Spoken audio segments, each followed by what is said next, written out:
دوستو آج دو خبروں سے متعلق بات کرتے ہیں۔ پہلی خبر ہے کہ 3 مولانا مرتد ہو گئے، یعنی 3 مولانا کافر ہو گئے۔ وہ پہلے مذہب اسلام میں تھے، اس کے بعد کافر ہو گئے، مرتد ہو گئے۔ اور دوسری خبر ہے مولانا سعد صاحب کے تعلق سے کہ مولانا سعد نے ایسا کیا کہہ دیا جو بہت ہی بوال چل رہا ہے۔ بھوپال کا جو اجتماع ہوا ہے، اس میں مولانا سعد نے کچھ باتیں ایسی کہہ دی ہیں کہ ابھی دارالعلوم دیوبند کے محتمم مفتی ابو القاسم بہت ہی زیادہ غصہ ہوئے ہیں اور ان کی باتوں کا کچھ جواب بھی دیا ہے۔ تو یہ بات پوری سنیے گا، ویڈیو پورا دیکھیے گا، اس میں ہم دونوں خبریں بتائیں گے۔ تو پہلی خبر جو ہے یہ آ رہی ہے کہ 3 جو مولانا یہ حافظ بھی تھے اور عالم بھی تھے، یہ مرتد ہو چکے ہیں۔ انا للہ و انا الیہ راجعون۔ آپ کو بتلا دیں،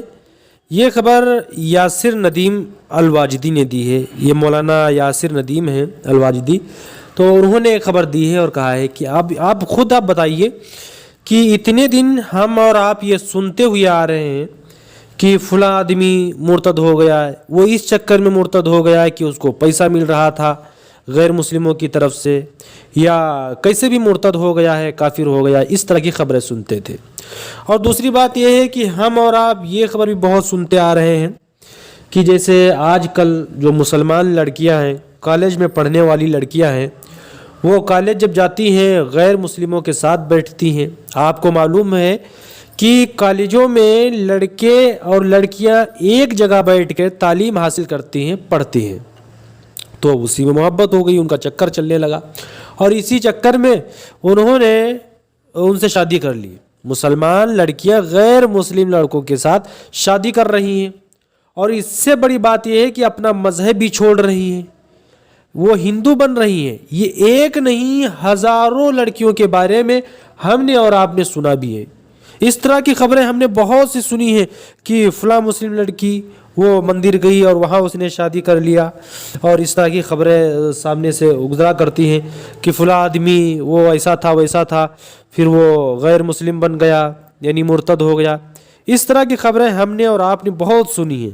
لیکن یہ بڑی حیران کرنے والی خبر ہے، بڑی افسوس کرنے والی خبر ہے، اور یہ ایسی خبر ہے جس کو کوئی ماننے کے لیے تیار نہیں۔ اب آپ خود غور کریے کہ جو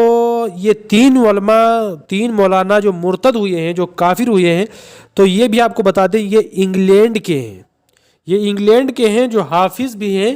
اور عالم بھی ہیں، یہ مرتد ہو گئے۔ دوسری بات، اگر اس خبر پر حقیقت میں غور کیا جائے تو یہی سامنے آئے گا جیسے کہ ہمارے ہندوستان میں کچھ غیر مسلموں کی تنظیمیں ہیں، تو وہ ایسا کرتی ہیں کہ ان کے جو سربراہ ہوتے ہیں وہ ان گھرانے میں جاتے ہیں، مسلم گھرانوں میں، جن مسلمانوں کو دین سے کوئی واسطہ نہیں رہتا، جن کو یہ بھی نہیں پتہ کہ ہمارا خدا کون ہے، کس کی عبادت کرنی چاہیے، نماز کیا ہے، روزہ کیا ہے، ان کو کچھ بھی نہیں پتہ ہوتا، تو غیر مسلم تنظیموں کے جو سربراہ ہیں تو ان کے پاس جاتے ہیں اور ان سے کہتے ہیں کہ اپنے بچے کو دینی تعلیم دلاؤ، یعنی قرآن اور حدیث کی تعلیم دلاؤ، مدرسے میں چھوڑ دو، پڑھے جا کے، اس کا سارا خرچہ ہم اٹھائیں گے، اور آپ کو ہم ہر مہینے تنخواہ بھی دیتے رہیں گے،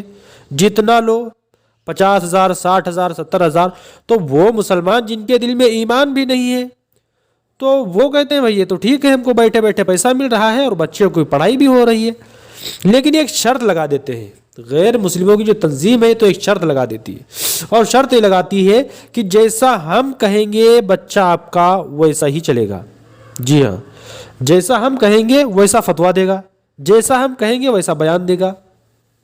تو یہی بچہ جو بچہ ہوتا ہے، پھر یہ جا کر جب بڑا ہو جاتا ہے، یہ مولانا بن جاتا ہے، مفتی بن جاتا ہے، اور یہ ڈگری لے کر آ جاتا ہے، پھر اب اس سے کہتے ہیں کہ بھائی دیکھو تمہارے باپ کو تو ہم نے اتنا پیسہ دیا تھا بھائی، اور تم ہماری ذمہ داری میں تھے، اب تو وہ بند گیا ہے نا، اب یہ کہتے ہیں اب الٹا سیدھا فتویٰ دو، اب فتویٰ لگ رہا ہے، یہ بیان دو، اب وہ بیان دے رہا ہے، اب مذہب اسلام کے خلاف زہر اگلو، اب زہر اگل رہا ہے۔ تو جیسا یہ کہتے ہیں ویسا کرتا ہے، اور یہ بچہ جو بچہ تھا تو یہ مدرسے میں جو پڑھنے گیا تھا تو اس نیت سے نہیں گیا تھا کہ ہم پڑھ لیں گے اور جب پڑھ لکھ کے پھر دین کی خدمت کریں گے یا اس طرح کوئی بات نہیں، بلکہ اس کی بھی نیت تو یہی تھی کہ بھائی ہمارے باپ کو پیسہ مل رہا ہے، ہمیں بھی خرچہ مل رہا ہے، تو اس لیے علم حاصل کرنے نہیں گیا تھا، بلکہ مدرسے میں کچھ جانکاری مذہب اسلام کے بارے میں جانکاری لینے کے لیے گیا تھا۔ اب اس کو جانکاری بھائی مل گئی، چلا آیا، تو ایسے لوگوں کو مولانا کہنا ہی درست نہیں ہے۔ اب مدرسے والوں کو کیا پتا کون بھائی علم حاصل کرنے کے لیے آیا، کون جانکاری حاصل کرنے کے، کون جانکاری لینے کے لیے آیا، مدرسے والوں کو کیا پتا، وہ تو بھائی پڑھو گے تو وہاں آپ کو سند مل جائے گی۔ خیر یہی ہوتا ہے کہ وہی بچے پھر پڑھتے ہیں، عالم بن جاتے ہیں، پھر غیر مسلموں کے جو تنظیمیں ہیں وہاں دفتر میں بیٹھتے ہیں اور دفتر میں بیٹھ کر بھائی الٹے سیدھے مسائل بتاتے ہیں، مسلمانوں کے خلاف زہر اگلتے ہیں، قرآن میں غلطیاں الٹی سیدھی نکالتے ہیں اور حدیث میں یہ کہتے ہیں تمہارے نبی نے یہ کر دیا وہ کر دیا۔ تو یہ صرف کرتا پیجامہ پہن کر ٹوپی لگا کر بس بھڑکاتے رہتے ہیں تاکہ مسلمان آپس میں لڑے، یہ تمام چیزیں ان کے اندر خرافات پائی جاتی ہے۔ تو خیر یہ خبر ایک تھی کہ بھائی 3 مولانا جو تھے، 3 علماء وہ مرتد ہو گئے، اور دوسری خبر جو مولانا سعد صاحب نے ایسا کیا کہہ دیا کہ